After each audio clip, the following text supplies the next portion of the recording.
Maria Vasquez approached Gabrielle cautiously, the soft rustle of her uniform announcing her presence. "Ms. Wright," she said softly, "would you care for anything else during the remainder of our flight?"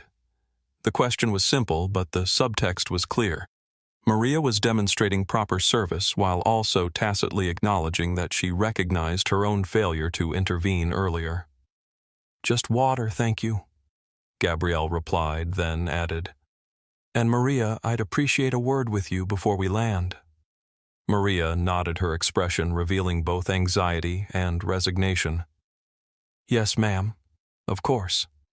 The soft sound of her retreating footsteps marked her departure. As Maria retreated to the galley, Jessica finally found her voice. The soft rustle of her uniform announced her approach as she moved toward Gabrielle's seat with visible desperation. "Ms. Wright," she began, her voice barely above a whisper, "please reconsider. 12 years of service, surely that counts for something. My mother depends on my income for her assisted living facility. I can't lose this job." Her plea was nakedly self-interested, focused entirely on her own circumstances, rather than acknowledging the harm she had caused. Even now, facing the consequences of her actions, Jessica couldn't see beyond her own needs. The overhead light caught a tear trailing down her cheek, leaving a faint track in her perfectly applied makeup. Gabrielle regarded her steadily, the golden flecks in her eyes seemingly more pronounced in the cabin lighting. "Ms. Rivera, your concern for your mother is understandable. However, you've spent 12 years demonstrating exactly the kind of discriminatory behavior Wright Aviation was founded to eliminate. Your actions today weren't an aberration, they were a revelation of character." Jessica's face crumpled, her professional facade finally cracking completely. The soft sound of her bracelet jingling marked her agitated gesture. "I can change, I can do better, I'll take whatever training—" "This isn't about training," Gabrielle interrupted, her voice still calm but firm. "You've had 12 years of training. You've passed every diversity module with perfect scores. You know exactly what to say and what not to say. This is about who you are when you think there are no consequences for your actions." The assessment was devastating in its accuracy. Jessica had indeed mastered the language and policies of inclusion while maintaining her core prejudices, revealing them only when she believed she had the power to do so without repercussion. The soft gasp that escaped her lips was audible to nearby passengers. "Your termination is effective upon landing." Gabrielle continued, her voice carrying just enough to be heard by Jessica, but not projecting to the entire cabin. "HR will contact you with details about your final paycheck and benefits transition. I suggest you use this time to consider how you'll explain this situation in future job interviews." It was the end of the conversation, not delivered with cruelty, but with the clear finality that characterized Gabrielle's leadership style. The soft rustle of documents as she returned to her reading marked the definitive conclusion. Jessica stood for a moment longer, her earrings perfectly still for the first time since the flight began. Her mouth opened and closed as she searched for words that might change the outcome. Finding none, she finally retreated to the galley, the soft sound of her footsteps marking her departure, the last vestiges of her professional persona crumbling with each step. Richard Donovan, watching this exchange and recognizing that his own turn was coming, made a decision. Rather than waiting for Gabrielle to address him, he would take the initiative. Rising from seat 2C, he approached her with what he believed was dignity, but actually revealed his entitlement. His cologne announced his approach before his footsteps did. "Ms. Wright." He began, his tone formal, but with an undercurrent of condescension. "I think we should discuss this situation privately, executive to executive. What happened today was regrettable, but surely not worth jeopardizing a business relationship that has been profitable for both our companies." His signet ring caught the light as he gestured emphatically. Gabrielle looked up at him, her expression unchanged but her eyes assessing. The golden flecks seemed to intensify as she studied him. "Mr. Donovan, there's nothing to discuss. Your behavior today revealed attitudes that are fundamentally incompatible with Wright Aviation's values. The contract cancellation stands." Donovan's face flushed, the veins in his temples becoming visible. "That's absurdly disproportionate. You're willing to damage both our companies over a simple seating misunderstanding." His voice rose slightly, causing nearby passengers to look up from their devices. "It wasn't a misunderstanding," Gabrielle corrected him, her voice remaining level. "It was a deliberate choice to treat another human being as less worthy of dignity and respect based on your assumptions about who they were. That choice reflects a character and a corporate culture that Wright Aviation will not be associated with going forward." The soft click of her watch against the armrest punctuated her statement. Donovan's mask of civility slipped further. "This is personal vindictiveness, not business judgment. The board will have serious questions about your decision-making when they learn you canceled a multi-million-dollar contract over hurt feelings." His cologne seemed to intensify, with his agitation becoming almost oppressive in the confined cabin space. It was the wrong approach. Gabrielle's expression didn't change, but her voice took on an edge of steel. "Mr. Donovan, I've been reviewing your company's quality control issues for the past month. The discrimination I experienced today simply confirmed what the data was already telling me. Donovan Industries' problems start at the top, with leadership that believes rules and standards apply differently based on who you are and what connections you have." The precision of this assessment struck Donovan like a physical blow. His body actually stiffened, the soft creak of his leather seat marking the sudden tension. His company's recent manufacturing problems had indeed stemmed from his belief that his business relationships would shield him from the consequences of cutting corners. "The board fully supports my authority to terminate contracts with suppliers who fail to meet our standards, both technical and ethical," Gabrielle continued. "In fact, they hired me specifically for my judgment in these matters." The golden flecks in her eyes caught the light, giving them an almost predatory gleam. Donovan stood speechless, the soft rustling of his expensive suit marking his slight retreat. The reality of his situation finally penetrating his bubble of entitlement. Gabrielle Wright wasn't going to be intimidated, manipulated, or charmed into changing her decision. The contract was gone, and with it possibly his entire company. As this realization sank in, something fundamental shifted in the first-class cabin. The power dynamic that had seemed so clear during boarding, with Jessica and Donovan wielding authority, while Gabrielle was treated as an interloper, had been completely inverted. Now, Gabrielle sat calmly in seat 2A, her quiet dignity intact, while those who had discriminated against her faced the consequences of their actions. It was a powerful reminder that true authority came not from uniforms or economic leverage, but from character competence and the courage to stand for one's principles. 11. The consequences.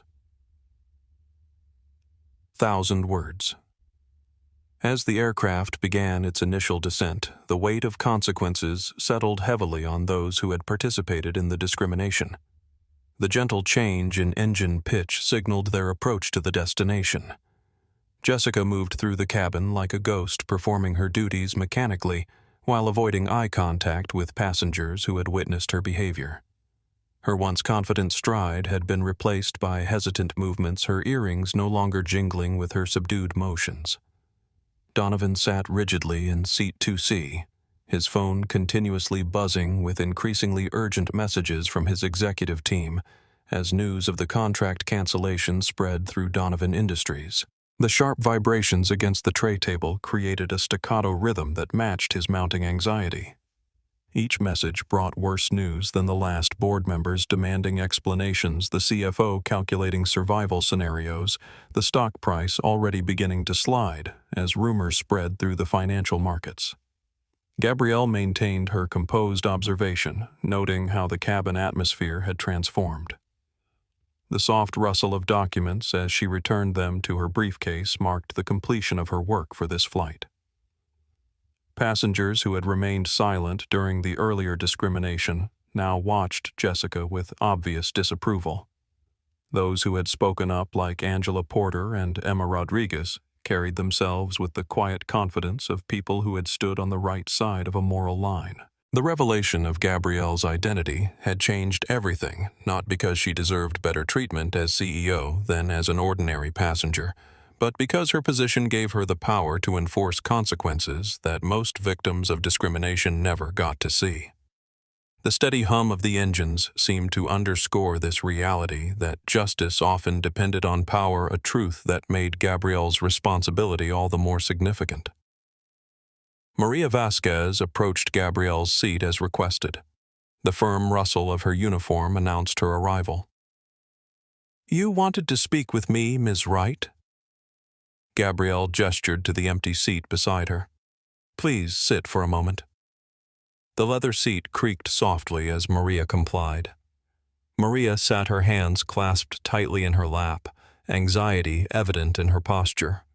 The slight tremor in her fingers betrayed her nervousness. "You recognized my watch during boarding," Gabrielle stated rather than asked. "You knew who I was, or at least suspected." Maria nodded, her eyes downcast. "Yes, ma'am. I noticed the company logo." The soft sound of her breath catching marked her discomfort. "And yet you didn't intervene when Ms. Rivera was discriminating against me."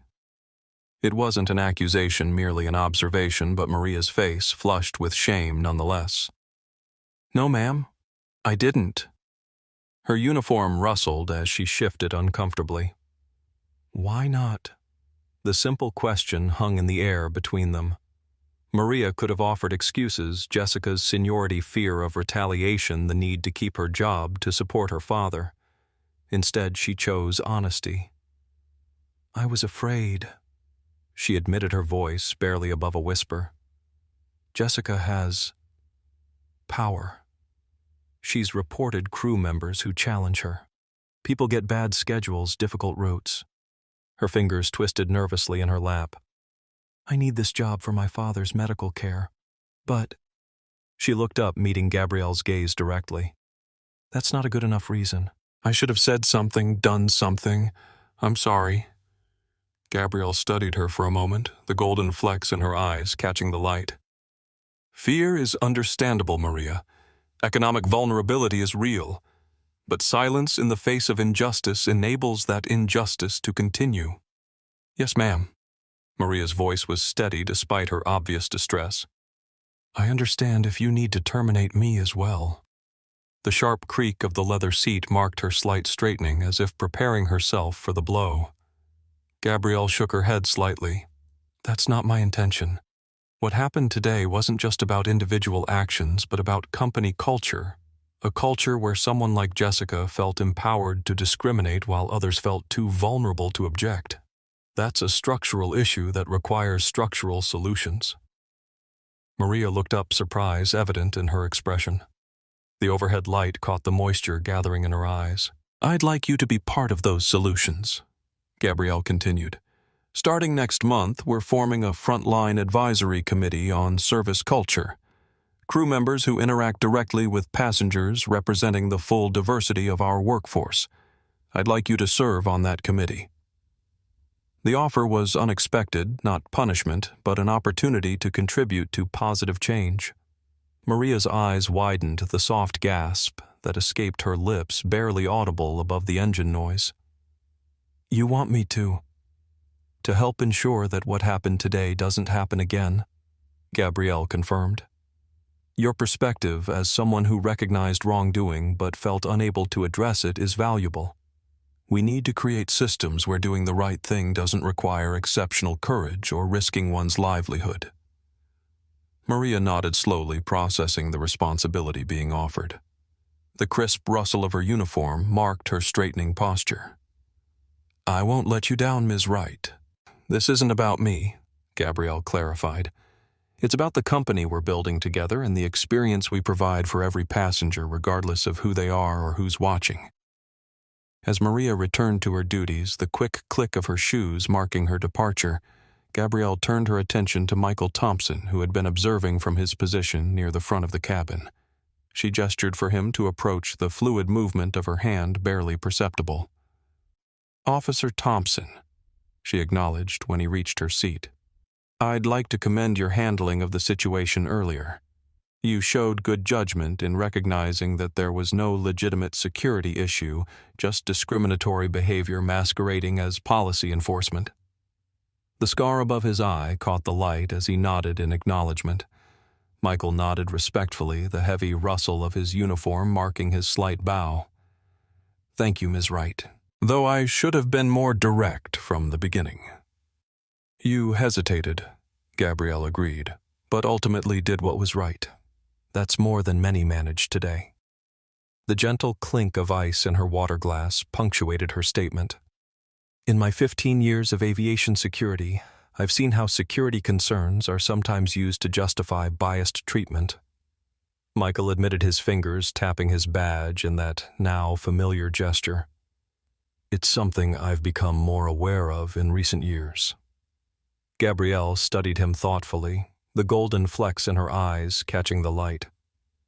We're restructuring our security training program to address exactly that issue, the misuse of security protocols as a cover for discrimination. I'd like you to consult on that restructuring if you're willing. Like the offer to Maria, it was an opportunity to be part of the solution, rather than simply avoiding being part of the problem. Michael straightened slightly, the firm creak of his leather boots marking the movement. There was recognition of the professional opportunity inherent in the request. I'd be honored, Ms. Wright.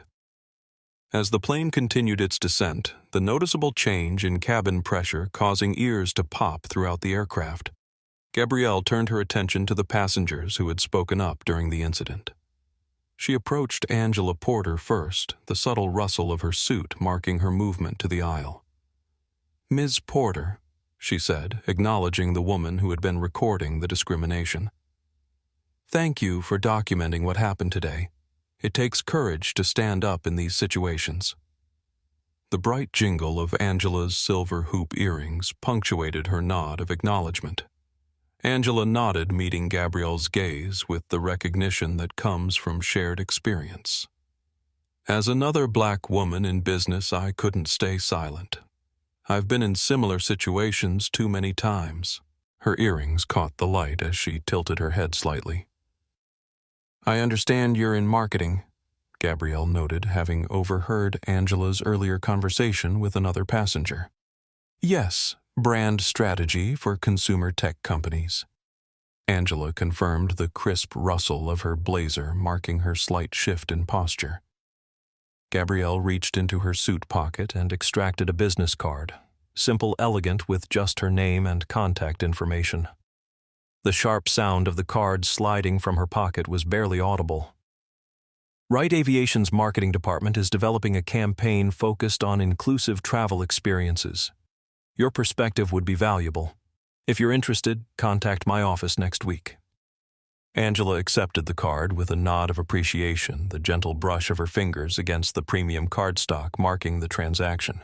She recognized that this wasn't mere politeness, but a genuine professional opportunity stemming from her willingness to stand against injustice.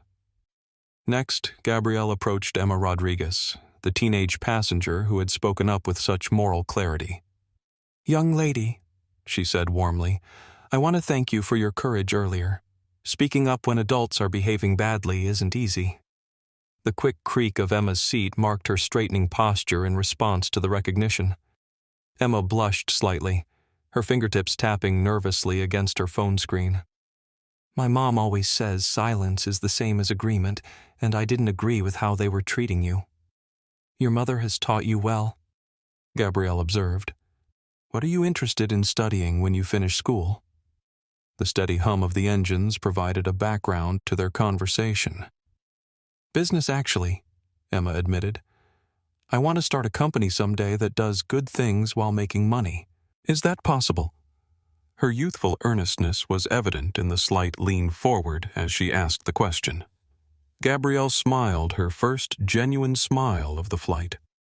The expression transformed her face, illuminating the golden flecks in her eyes.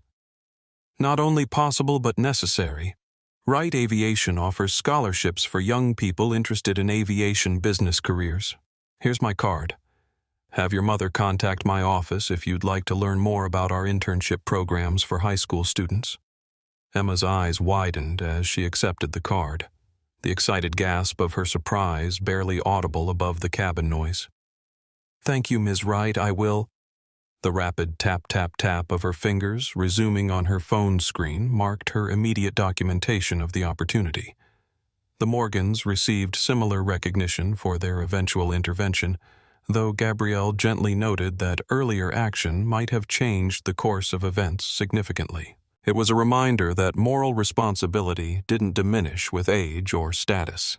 The rhythmic click of Eleanor's pearl necklace punctuated their conversation, a physical reminder of their shared understanding. As the aircraft made its final approach, the urgent increase in engine pitch signaling their imminent landing, Jessica made one last desperate attempt to salvage her situation. The hurried rustle of her uniform announced her approach as she moved toward Gabrielle with what she believed was humility, but actually revealed continued self-interest. "Ms. Wright," she began, her voice carefully modulated to project contrition. "I've been reflecting on my behavior today, and I want you to know I see how wrong it was. If you could find it in your heart to give me another chance, perhaps with sensitivity training or a probationary period." Her earrings swung gently with her imploring gesture. Gabrielle interrupted gently but firmly. "Ms. Rivera, your concern about losing your position is understandable. However, what I witnessed today wasn't a momentary lapse in judgment, but a revelation of character. You demonstrated who you are when you believe there are no consequences for your actions." Jessica's carefully constructed facade of contrition cracked slightly, her collar pin shifting with her nervous movement. "But 12 years of service makes this all the more concerning," Gabrielle completed her thought. "It suggests that this behavior has been occurring for 12 years largely unchecked. How many passengers have experienced discrimination similar to what I witnessed today? How many flight experiences have been marred by your personal judgments about who belongs in which cabin?" Jessica had no answer to that, because the truth that she had indeed been treating passengers differently based on her personal biases for years was indefensible. The sharp sound of her breath catching marked her recognition of this reality. "Your termination stands," Gabrielle concluded. "HR will contact you with details about your final compensation and benefits transition." With that, she returned to her seat for landing, leaving Jessica standing in the aisle, her last appeal rejected not out of cruelty but out of a clear-eyed assessment of accountability. The heavy thump of the landing gear deploying underscored the finality of the decision. Richard Donovan, watching this exchange, made one final attempt to salvage his company's contract. As the aircraft touched down and taxied toward the gate, the powerful deceleration pushing them slightly forward in their seats, he approached Gabrielle with what he believed was a reasonable business proposition. "Ms. Wright." He began, his tone deliberately professional, his cufflinks clicking softly as he gestured. "I understand that today's incident was regrettable. But surely we can find a compromise that acknowledges the mistake without destroying a valuable business relationship. Perhaps a public apology, a charitable donation to a cause of your choosing." He was attempting to reframe the situation as a PR problem rather than a fundamental ethical breach, something that could be managed with the right gestures rather than requiring actual accountability. The overhead light caught the sheen of sweat that had formed on his forehead, despite his attempt at composed professionalism. Gabrielle looked at him directly, her gaze unwavering. "Mr. Donovan, this isn't about public relations. It's about whether Wright Aviation chooses to do business with companies whose leadership demonstrates the values we've witnessed today." "Everyone has a price," Donovan insisted, revealing more about himself than he intended. His signet ring tapped an impatient rhythm against his watch band. "Name yours." "A discount on component pricing. Priority delivery schedules. Whatever it takes to move past this unfortunate incident." It was precisely the wrong approach. Gabrielle's expression didn't change, but her voice took on a definitive finality. Mr. Donovan, not everything is transactional. Some principles aren't negotiable. The contract cancellation stands. As the aircraft reached the gate and the seatbelt sign was turned off with a distinctive electronic chime, Gabrielle gathered her belongings with unhurried efficiency. The crisp rustle of papers being returned to her briefcase marked her preparations to depart. The flight was ending, but the impact of what had transpired would continue long after everyone had disembarked. For Jessica Rivera, the consequences were immediate and devastating. The hollow clink of her name badge being removed from her uniform punctuated her final moments as a Wright Aviation employee. Her 12-year career was over. Her professional reputation was irreparably damaged. The financial security she had taken for granted was suddenly precarious. For Richard Donovan, the consequences would unfold more gradually, but no less decisively. The persistent, continuous vibration of his phone against his leg marked the ongoing corporate crisis his behavior had triggered. The loss of Wright Aviation's contract would trigger a cascade of financial challenges for Donovan Industries. Shareholders would demand explanations. The board would question his leadership. His position as CEO, long secured by his family name rather than his personal competence, would be in serious jeopardy. For Wright Aviation as a company, the consequences would be transformative. The intense murmur of passengers discussing what they had witnessed would spread beyond this flight, beyond this day. The incident had exposed gaps between stated values and lived reality between policy and practice. Addressing those gaps would require substantive changes in hiring, training, accountability systems, and corporate culture.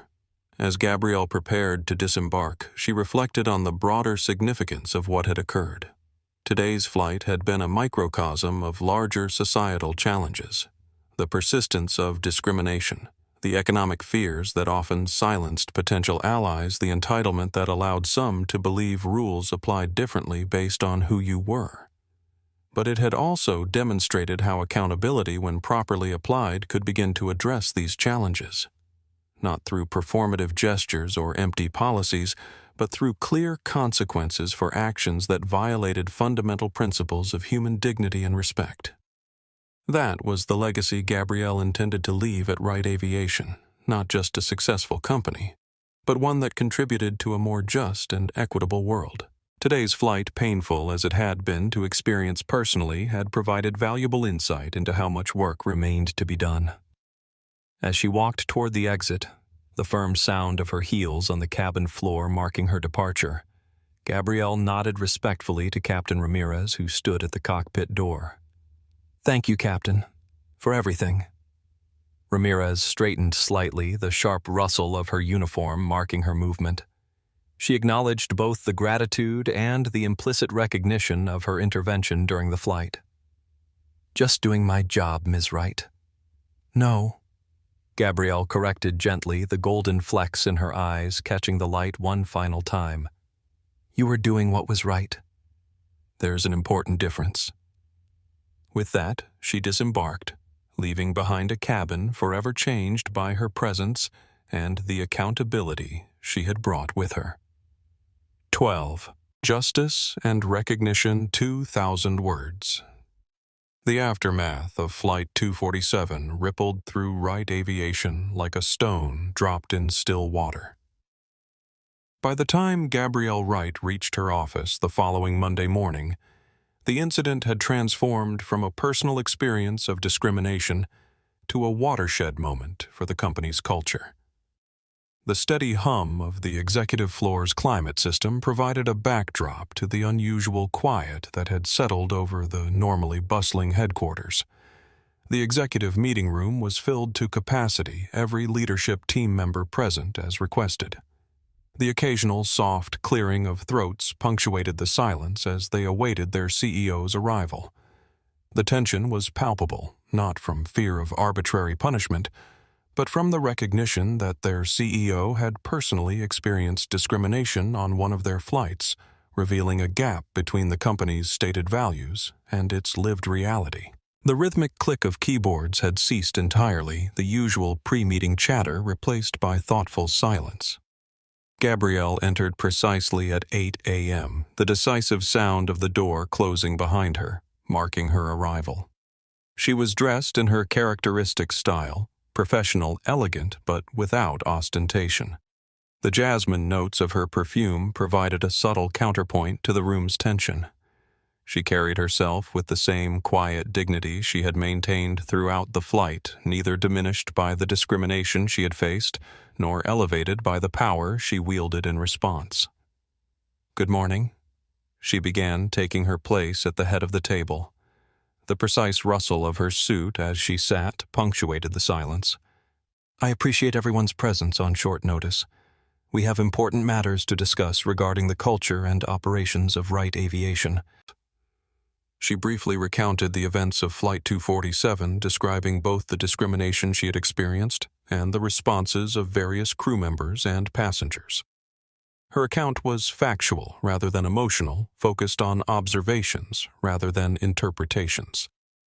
The deliberate tap of her right index finger against her thumb, that now familiar centering gesture, was the only indication of the personal impact these events had had. "I founded this company with a specific vision," she continued, her voice steady, "to create an airline where every passenger is treated with equal dignity and respect, regardless of their appearance, background, or perceived status.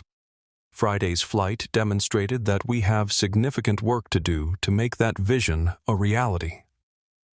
The firm rustle of clothing marked the collective shifting of the leadership team acknowledgement in motion. Heads nodded around the table. There was no defensiveness, no attempt to minimize what had occurred or suggest it was an isolated incident. The leadership team understood the seriousness of what had happened and their collective responsibility to address it. The resolute click of a pen being set down punctuated their silent acknowledgement. This isn't just about terminating one flight attendant or canceling one supplier contract.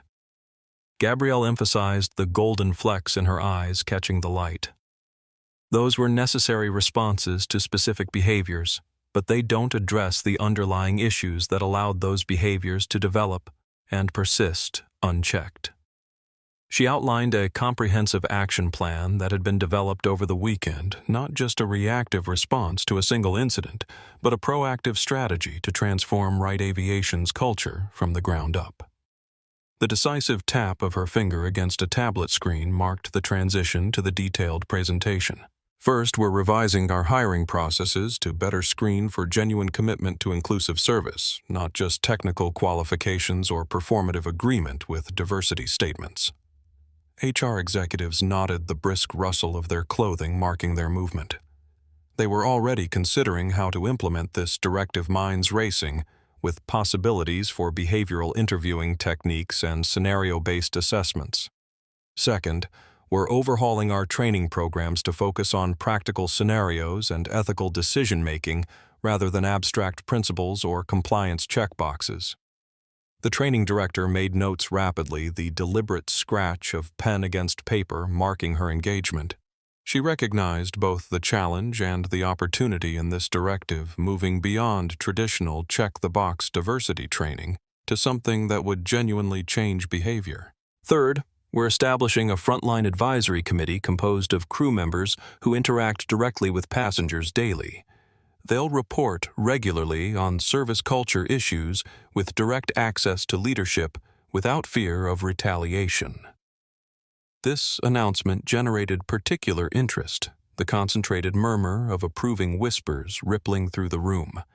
It represented a structural change that would elevate voices traditionally excluded from decision-making processes.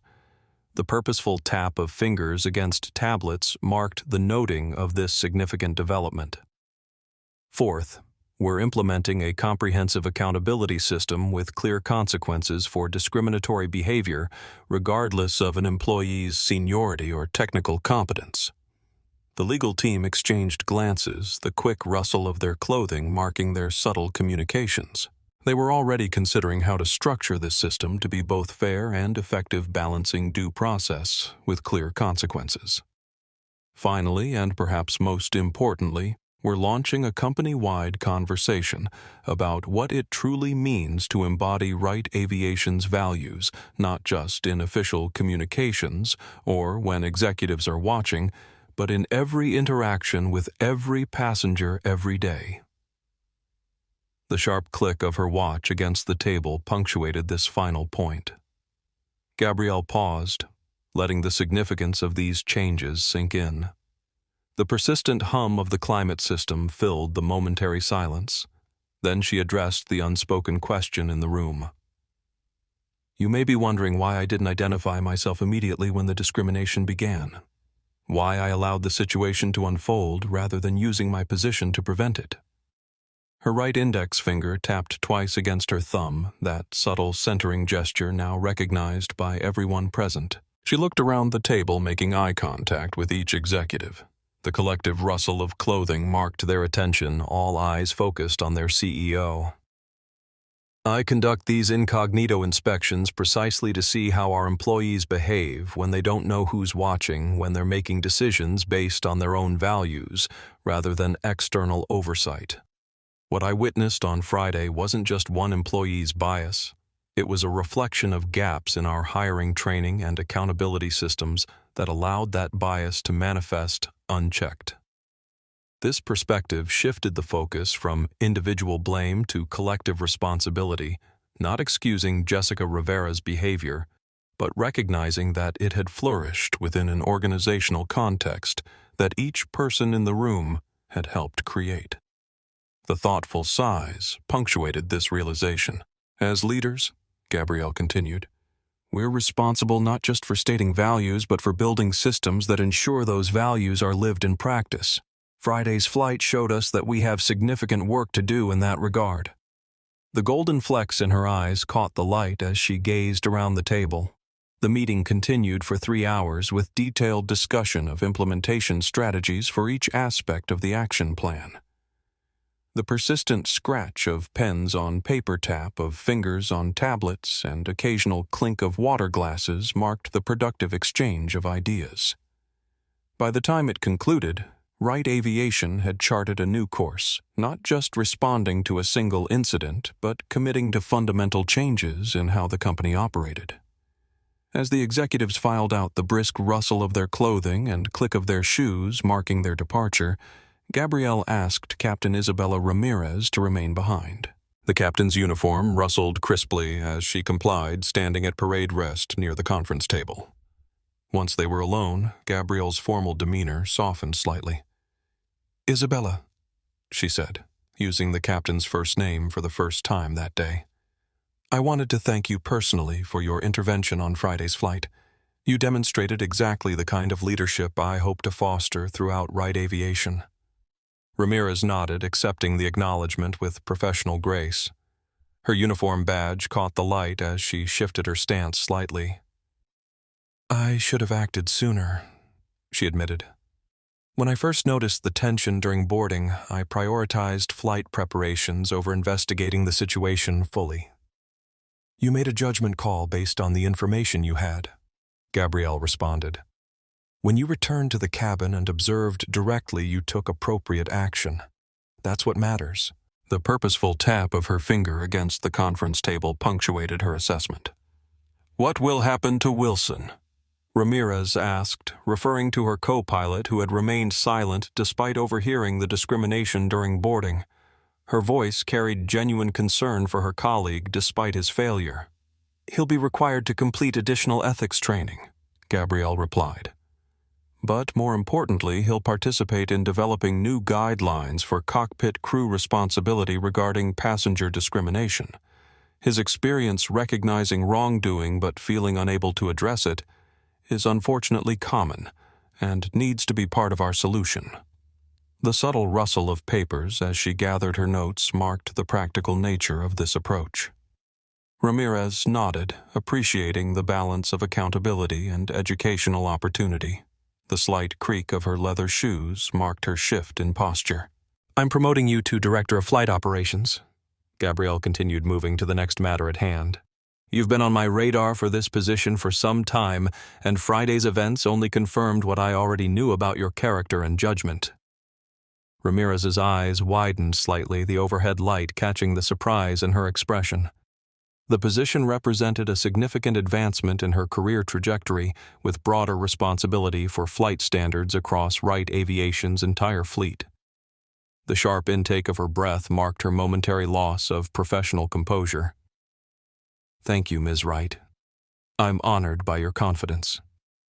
The slight tremor in her voice betrayed her emotion despite her maintained poise. "It's well earned," Gabrielle assured her. "And in your new role, you'll have significant input on how we reshape our company culture to better reflect our values." As Ramirez departed to begin her new responsibilities, the crisp click of the door closing behind her marked the transition to Gabrielle's next priority. She turned her attention to Michael Thompson, the security officer who had hesitated initially but ultimately stood against the discrimination.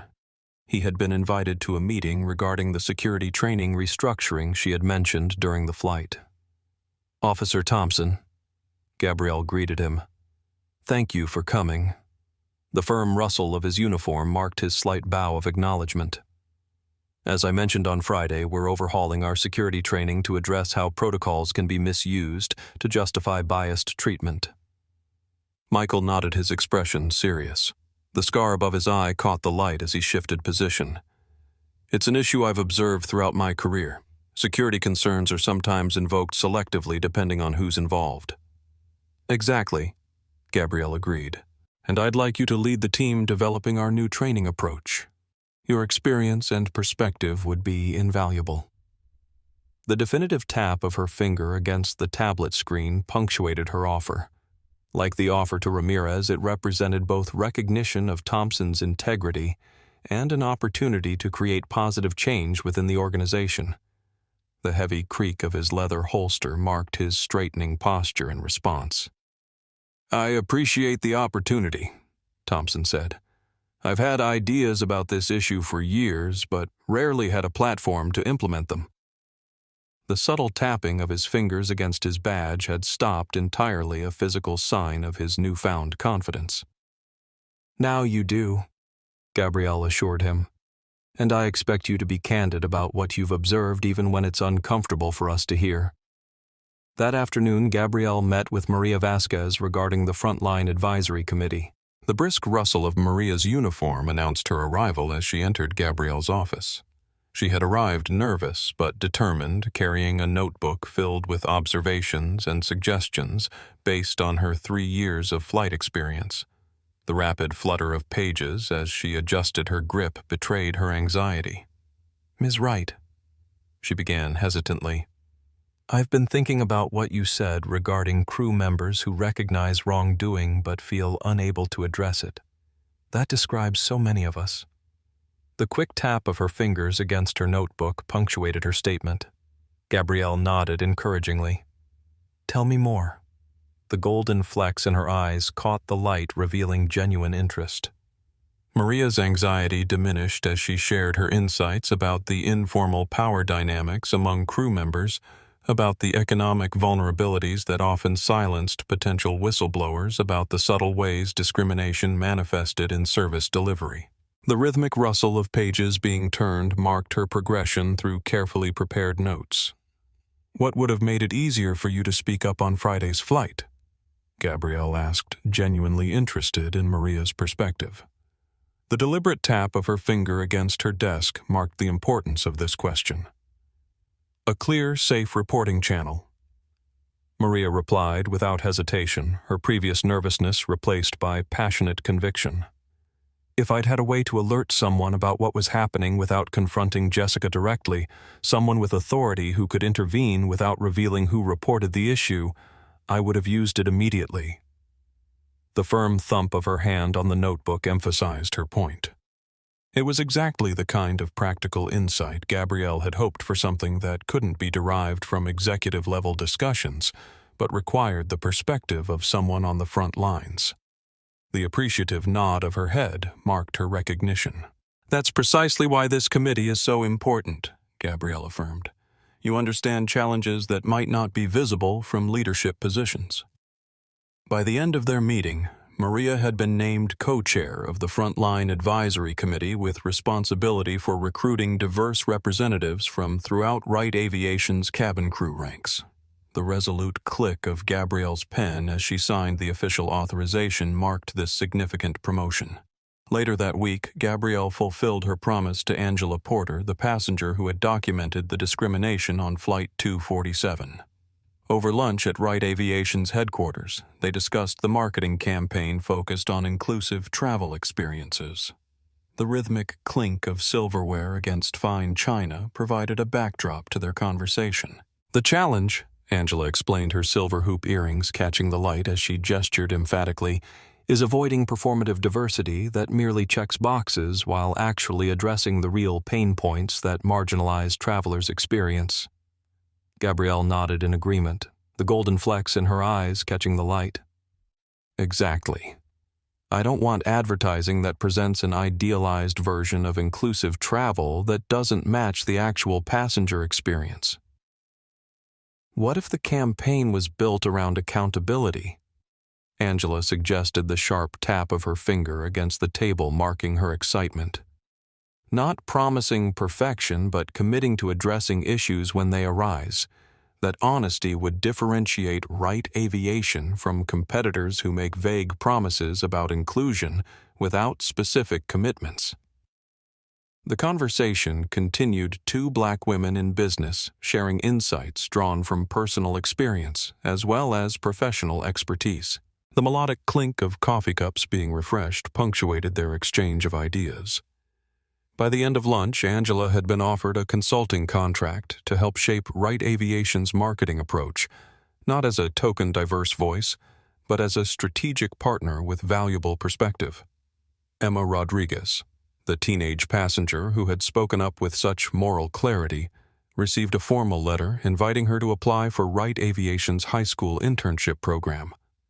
The letter, personally signed by Gabrielle, noted Emma's courage in standing against injustice and her expressed interest in building an ethical business career. The crisp rustle of premium stationery being removed from an envelope marked the beginning of Emma's professional journey. For Emma, the experience on Flight 247 had been transformative, providing a real-world example of how business leadership could be used to create positive change, rather than simply maximize profit. The internship opportunity represented a first step toward her own aspirations in that direction. Even the Morgans, the elderly couple who had eventually spoken up, received recognition for their intervention. A handwritten note from Gabrielle acknowledged their willingness to stand against injustice, noting that moral courage was not limited by age or circumstance. The deliberate scratch of Gabrielle's fountain pen across premium stationery had marked her appreciation. These individual acknowledgments were important, but they were only part of a broader transformation occurring throughout Wright Aviation.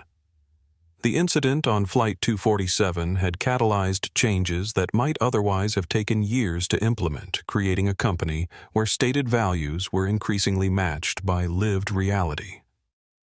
In her private office, reviewing the progress of these initiatives, Gabrielle reflected on the paradox of her experience. The discrimination she had faced had been painful and humiliating, yet it had also revealed crucial information about her company's culture that might otherwise have remained hidden.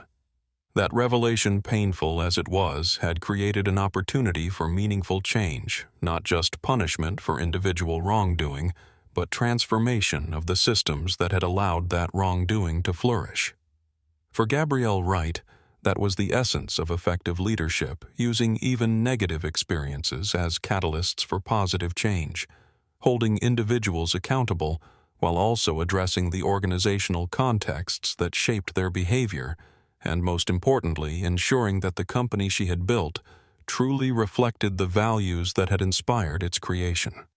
The changes stemming from Flight 247 wouldn't be immediate or perfect. Cultural transformation was a journey rather than a destination, requiring consistent effort and vigilance. But the journey had begun with clear direction and genuine commitment, not just from Gabrielle, but from leaders and employees throughout Wright Aviation, who recognized both the moral and business imperatives of creating a truly inclusive company. That was the legacy that would ultimately emerge from the discrimination Gabrielle had experienced, not just consequences for those directly involved, but a fundamental reassessment of how Wright Aviation operated and the values it truly embodied in practice. 13. Immediate aftermath. 1. 1,000 words. The consequences for those directly involved in the discrimination unfolded swiftly. Jessica Rivera's termination was processed immediately upon landing her access to Wright Aviation systems revoked before she even left the airport. The electronic beep of her security credentials being deactivated marked the official end of her employment. Security escorted her to collect her belongings from the crew lounge, the measured click of their footsteps on the polished floor marking her final journey through the facility. The walk of shame was witnessed by colleagues who had long observed her discriminatory behavior, but never expected it would carry consequences. As Jessica cleared out her locker, the metallic clang of the door closing punctuating her final act as a Wright Aviation employee, the reality of her situation sank in with crushing weight. 12 years of employment gone. Her $86,000 annual salary and comprehensive benefits package terminated. The assisted living facility for her mother cost $5,700 per month. How would she cover that now? The hollow rustle of personal items being placed in a cardboard box marked the dismantling of her career. "I can't believe this is happening," she murmured to a former colleague who stood awkwardly nearby, the quiet words barely audible in the tense silence. "One mistake and my entire career is over." "It wasn't one mistake, Jessica," the colleague replied quietly, her voice gentle but firm. "It was who you've been the entire time I've known you. We all saw it. We just never thought anyone with power would care enough to do anything about it." That simple statement crystallized the fundamental miscalculation Jessica had made throughout her career. She had believed that her prejudice was either invisible or acceptable to those with authority. The revelation that Gabrielle Wright cared deeply about how passengers were treated, regardless of their perceived status, had shattered that assumption irrevocably. The hollow click of her locker room access badge being surrendered marked the final severing of her connection to Wright Aviation. For Richard Donovan, the aftermath unfolded more gradually, but no less devastatingly. Upon returning to Donovan Industries headquarters, he found his executive team assembled in the conference room, their expressions grim. The tense rustle of papers being nervously arranged betrayed their anxiety. The board chairman had called an emergency meeting for the following morning. Wright Aviation's contract cancellation represented 38% of annual revenue, a financial catastrophe that couldn't be hidden from shareholders. "How bad is it?" Donovan asked his CFO, already knowing the answer.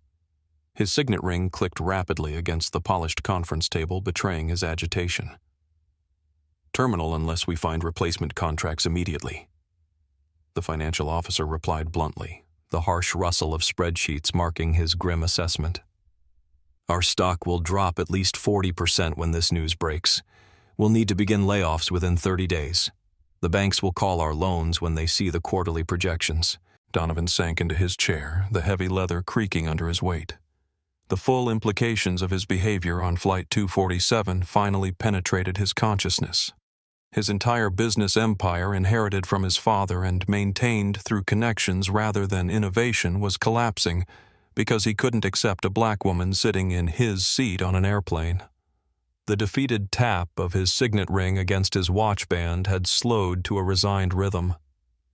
"Can we sue Wright Aviation for breach of contract?"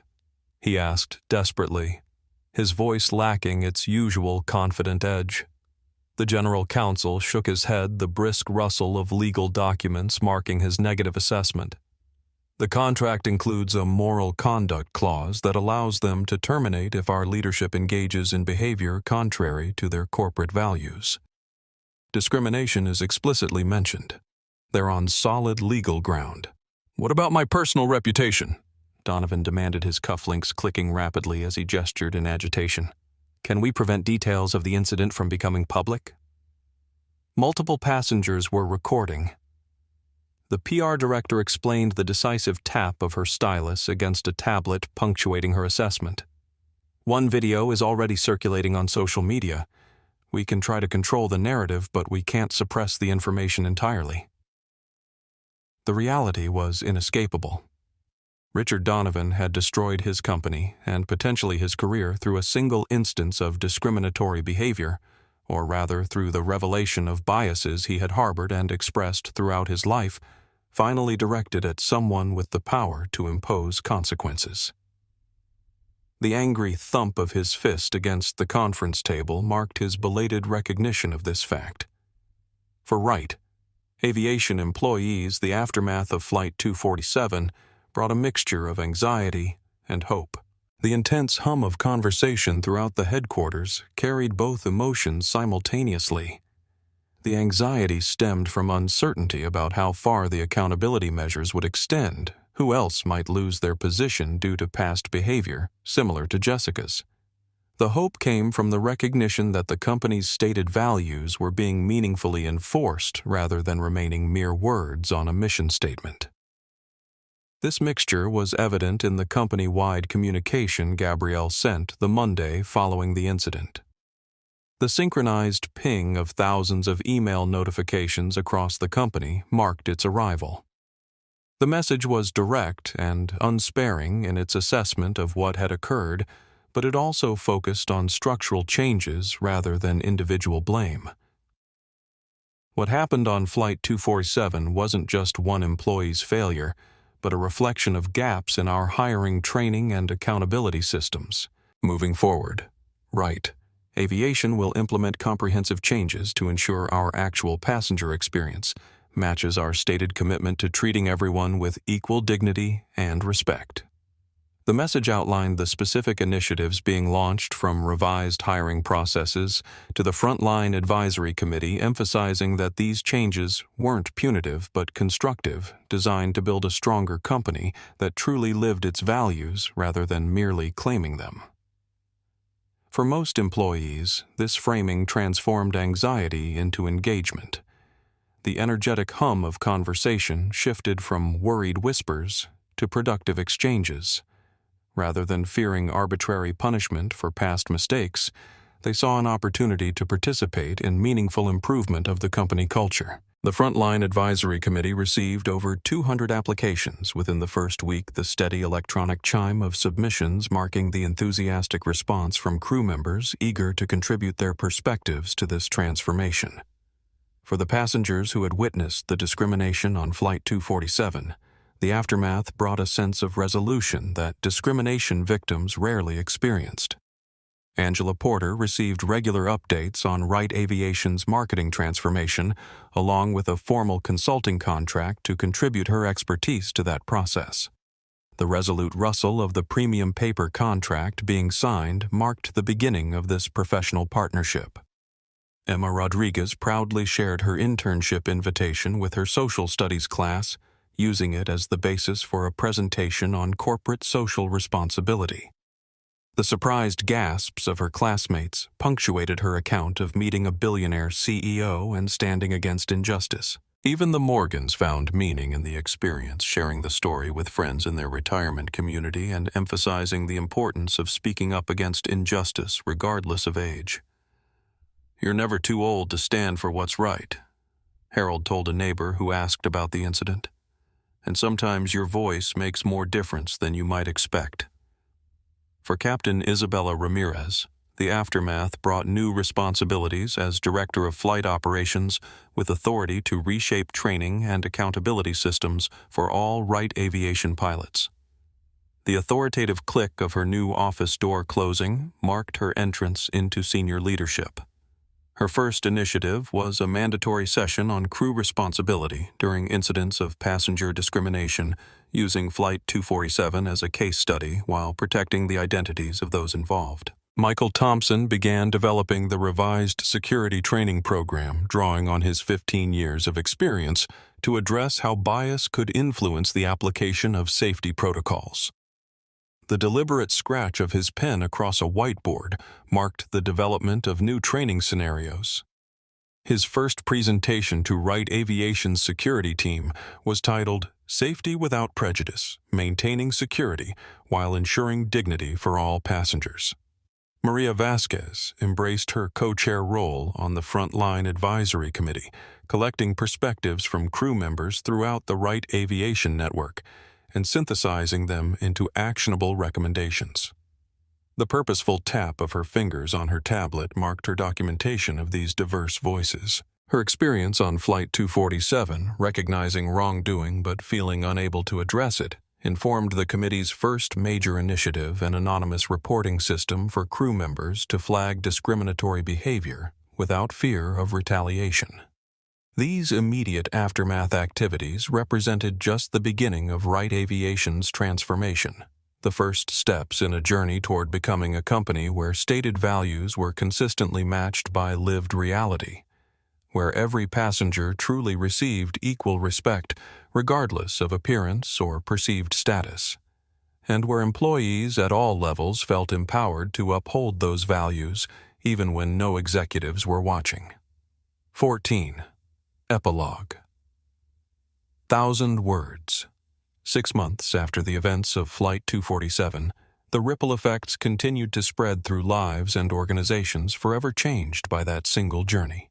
Jessica Rivera sat in the break room of a regional charter service staring at her phone where a news alert announced Wright Aviation's latest achievement: the company had been named Most Inclusive Airline by a leading industry publication with specific praise for its comprehensive approach to ensuring equal treatment for all passengers.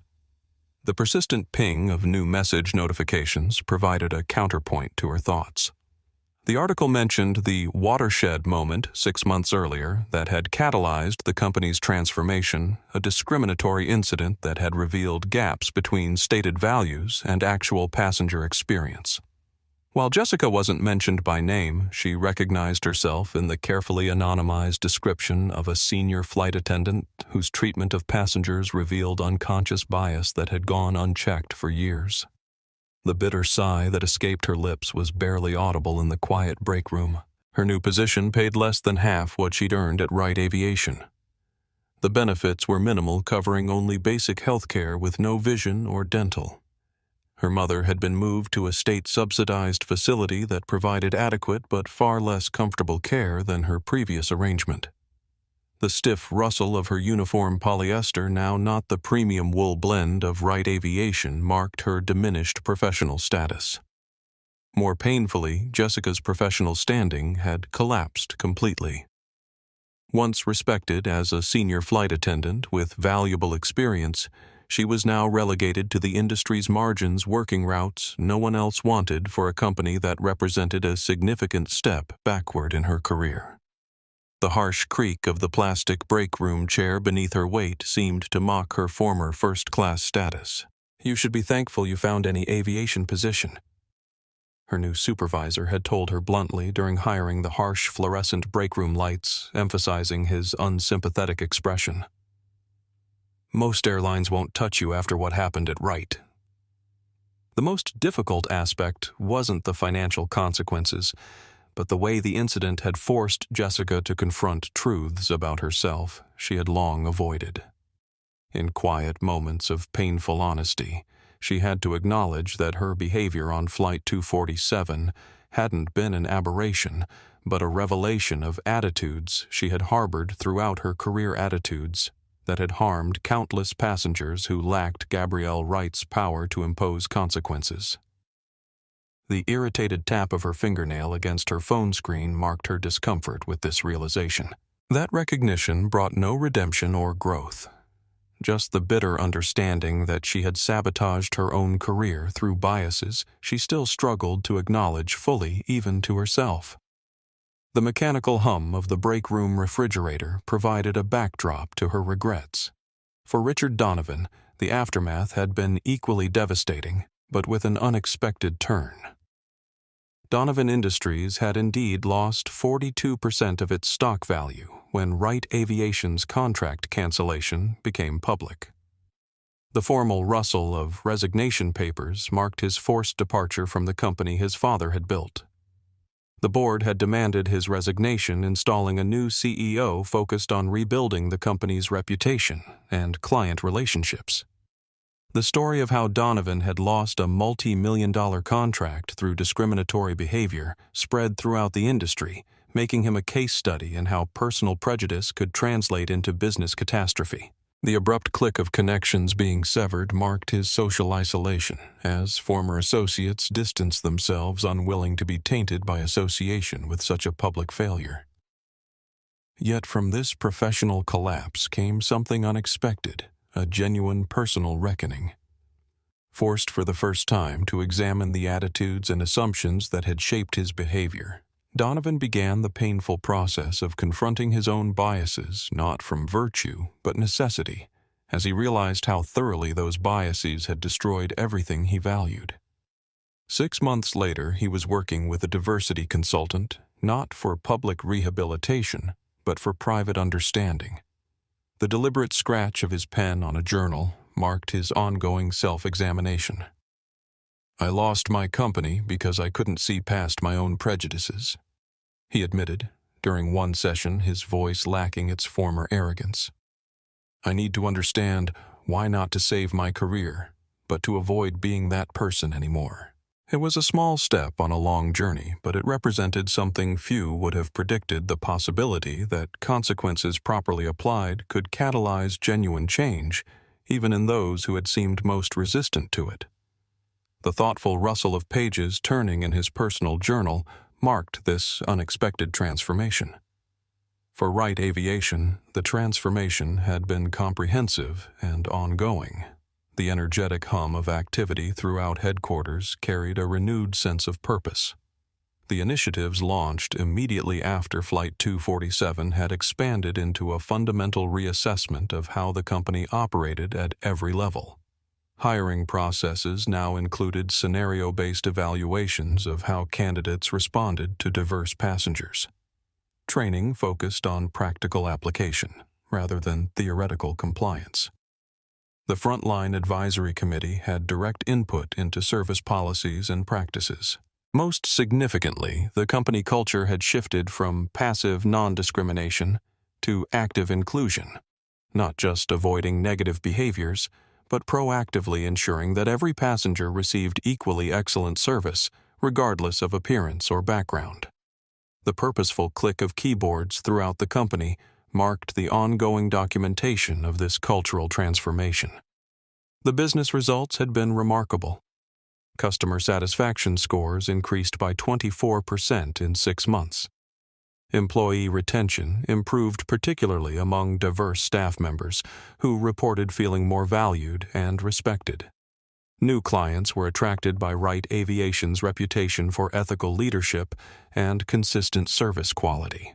The constant ping of positive online reviews created a steady rhythm of validation. As part of its new commitment to creating pathways into aviation for underrepresented groups, Wright Aviation had also launched a scholarship program for young people from disadvantaged communities interested in aviation careers. The program was specifically designed to address the very barrier Gabrielle herself had encountered years ago, when her high school guidance counselor had told her the industry wasn't designed for people like you. The enthusiastic chatter of the first cohort of scholarship recipients touring the company headquarters marked the beginning of this initiative. At the center of this transformation, Gabrielle Wright continued to lead with the same quiet strength she had demonstrated on Flight 247. The confident rustle of her suit as she moved through the headquarters carried the same unassuming authority. The discrimination she had experienced hadn't diminished her. If anything, it had reinforced her commitment to building a company that truly reflected her founding vision. Once each quarter, she still traveled incognito on Wright Aviation flights, observing how service was delivered when employees didn't know the CEO was watching. The subtle tap of her fingernail against her watch face marked these ongoing inspections. The difference now was dramatic, not perfect, but significantly improved, with crew members demonstrating the inclusive approach that had become integral to the company culture rather than merely stated in its policies. For the others whose paths had crossed on Flight 247, life continued with the quiet influence of that shared experience. Captain Isabella Ramirez excelled in her role as Director of Flight Operations, implementing training reforms that became models for the industry. The authoritative rustle of her uniform, now adorned with the additional stripes of her new position, marked her elevated status within the company. Michael Thompson's security training program was adopted by 3 other airlines, recognizing its effectiveness in maintaining safety while ensuring dignity for all passengers. The enthusiastic applause during industry presentations marked the recognition of his innovative approach. Maria Vasquez was promoted to senior cabin crew trainer, bringing her frontline perspective to new employee orientation. The confident click of her heels on training room floors marked her new authority. The anonymous reporting system she helped develop had already addressed 17 potential incidents before they escalated to the level experienced on Flight 247. Angela Porter's consulting work with Wright Aviation expanded into a specialized practice focusing on authentic inclusion in corporate marketing, with clients seeking her expertise in avoiding performative diversity while creating genuinely inclusive customer experiences. The characteristic jingle of her silver hoop earrings remained her trademark as she presented to corporate clients. Emma Rodriguez began her internship with Wright Aviation's corporate social responsibility team, gaining practical experience to support her dream of building an ethical business career. The enthusiastic tap-tap-tap of her fingers on her first professional laptop marked her entrance into the business world she had always dreamed of joining. The Morgans continued sharing their experience with friends and family, emphasizing that moral responsibility didn't diminish with age and that speaking up against injustice remained important throughout life. The rhythmic click of Eleanor's pearl necklace punctuated their retelling of the story that had become a personal touchstone. 6 months after Flight 247, these individual stories had combined to create something larger than any single narrative, a demonstration of how accountability properly applied could transform not just one company, but potentially an entire industry. Wright Aviation had become a case study in how to address discrimination effectively, not through performative gestures or empty policies, but through substantive changes in hiring, training, accountability, and corporate culture. Industry publications began featuring Wright Aviation's transformation as a model for other companies seeking to address similar challenges. The intent rustle of magazine pages being turned in boardrooms across the country marked the spread of these practices.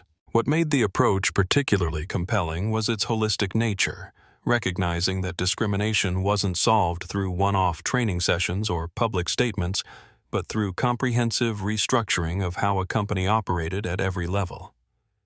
Most powerfully, the story of Flight 247 had begun circulating widely through business schools and corporate training programs, anonymized to protect those involved, but with the essential lessons intact. It served as a vivid illustration of how prejudice could manifest even in companies with official anti-discrimination policies, and how meaningful accountability could create positive change, not just for direct victims, but for entire organizational cultures. The story resonated because it contained universal truths that character was revealed through behavior when people thought no one important was watching. That economic vulnerability often silenced those who recognized injustice but feared the personal cost of intervention.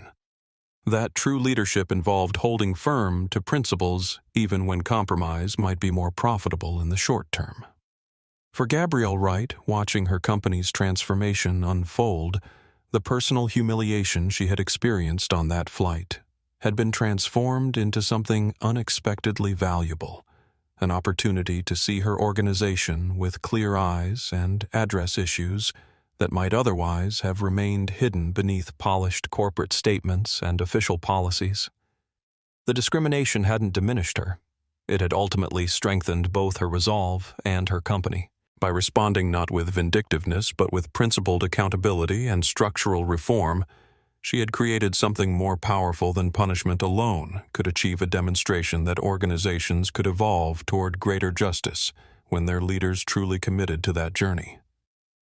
In her private moments, Gabrielle sometimes reflected on the painful paradox at the heart of her experience that she had needed to be the target of discrimination to fully understand how it operated within the company she had built. That personal cost had been real, but so was the transformation it had catalyzed, not just within Wright Aviation, but potentially throughout an industry long challenged by issues of inclusion and equal treatment. Success, she often reminded her leadership team, isn't defined by never facing challenges, but by how we respond to them when they arise. Wright Aviation had responded to the challenge of Flight 247 by becoming more fully the company it had always claimed to be, one where every passenger truly received equal dignity and respect regardless of appearance, background, or perceived status. One where employees at all levels felt empowered to uphold those values even when no executives were watching. That was the lasting legacy of Flight 247, not just consequences for those directly involved, but transformation for an entire organization and potentially an industry. From discrimination had come accountability, and from accountability had come genuine substantive change. And that might be the most important lesson of all.